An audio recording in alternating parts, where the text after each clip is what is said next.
Hi, my name is Will Summers, and this is Lab 5, Choose Your Own Adventure. For this specific lab, I chose the concept of a slinky falling from rest. And for this concept, you're supposed to do is describe the motion of a slinky as it falls from rest. And in this, you see something very intriguing as the way it falls, and I'm going to go ahead and describe why the motions occurs due to a few physics principles. So the first thing I'm going to do is going to show you the video that I found on YouTube that is a good display of this motion.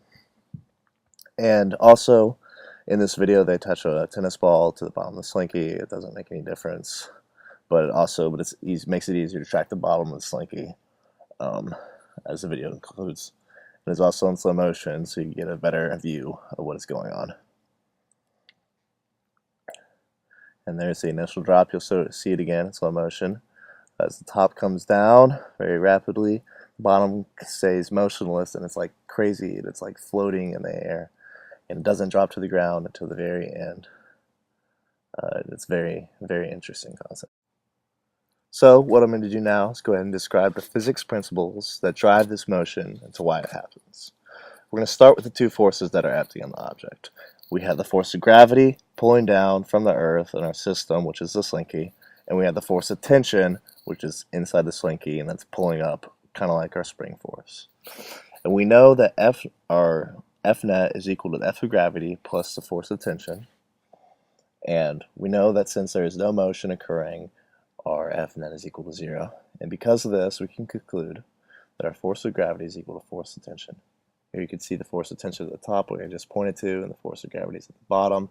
And as it comes together, the total force is 0, so it does not move at all until the very end when they are at each other and we only have a gravity force.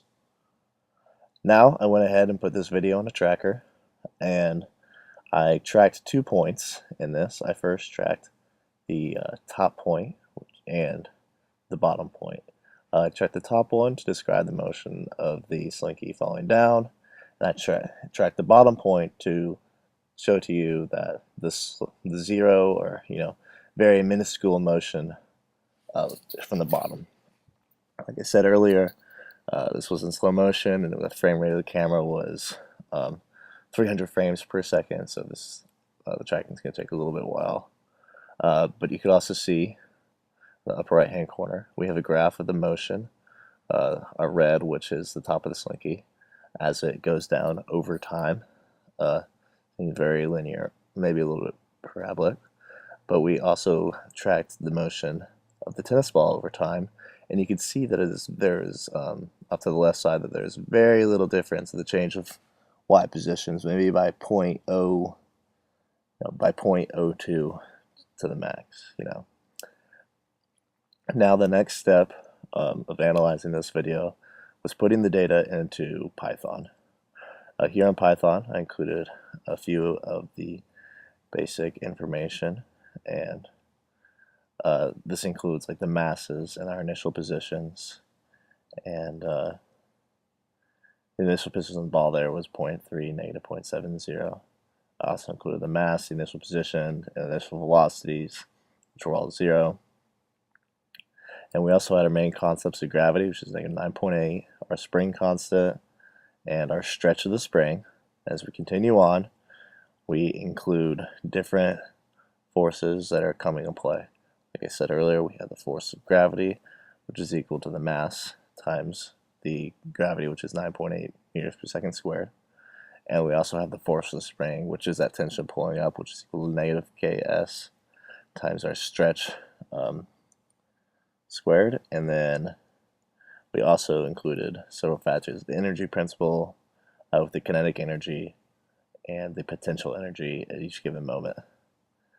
And now I'll go ahead and run the model for you so you can see what is actually going on in this motion. You can see the similarities between this and our actual video that we had in Tracker and on YouTube. It starts out, it comes together, and you can see there is no motion in the tennis ball object over time, and it's only the top of the slinky that goes down. And however, the graph is a little bit different, but I think that's because of maybe a small error in the tracking of the video because of the slow motion camera. To conclude, the interesting motion of the Slinky is all due in part to the different forces that are at play and the total force that is acting upon it. Thank you for watching my video. I hope you really enjoyed it.